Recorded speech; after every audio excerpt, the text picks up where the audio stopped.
Na území mesta máme veľa priestorov, ktorý nie je efektívne využívaný.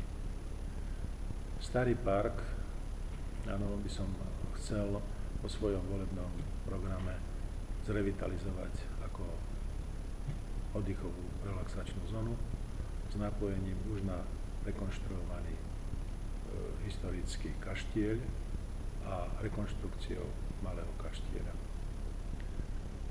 Ďalší priestor, ktorý sa nachádza za Mestským kultúrnym a osvetovým strediskom, by som chcel vybudovať pevné pódium, ktoré by slúžilo vystúpeniam folklórnych skupín, hudobných skupín a iným vystúpeniam v priestore takisto s tou relaxačnou oddychovou zónou pre občanov bývajúcich v tejto lokalite.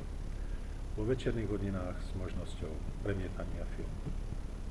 Ostatné plochy, ktoré sa nachádzajú či už pri základnej škole na sídlisku Komenského, mám zámer vybudovať tam dopravné ihrisko. Pri Dubravskom potoku na sídlisku 1 mám zámer vybudovať útulok pre psov s prekažkovou dráhou a samotným cvičiskom. Medziblokové priestory využiť na výstavbu detských ihrisk a takisto s relaxačnou oddychovou zónou pre dospelých. Aj pre športovú činnosť vybudovať basketbalové, volejbalové, nohejbalové a tenisové kurty, ktoré sú na sídliskách veľmi žiadané.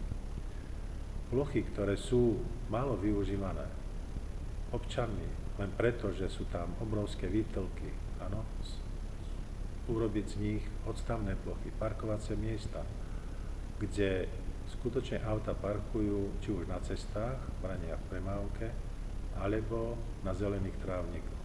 Ide tu na priestor pri Filovej, to je na ulici Vyhorlackej, či už je to priestor sídliska, respektíve ulice 1. mája, na sídlisku Komenského. Riešiť tieto málo využívané plochy na výstavbu parkovacích miest.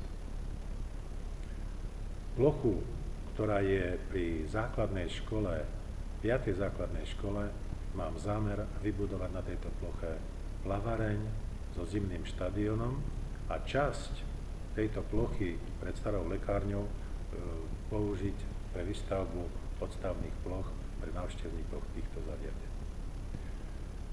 Dlho nevyužívaný objekt, tzv. Tá modrá budova pred vodárenskou spoločnosťou, by mala buď slúžiť ako reštauračné zariadenie alebo kultúrne nejaké zariadenie, ktoré by malo občanom byť nápomocné pri návšteve ľadovej plochy alebo plavárne.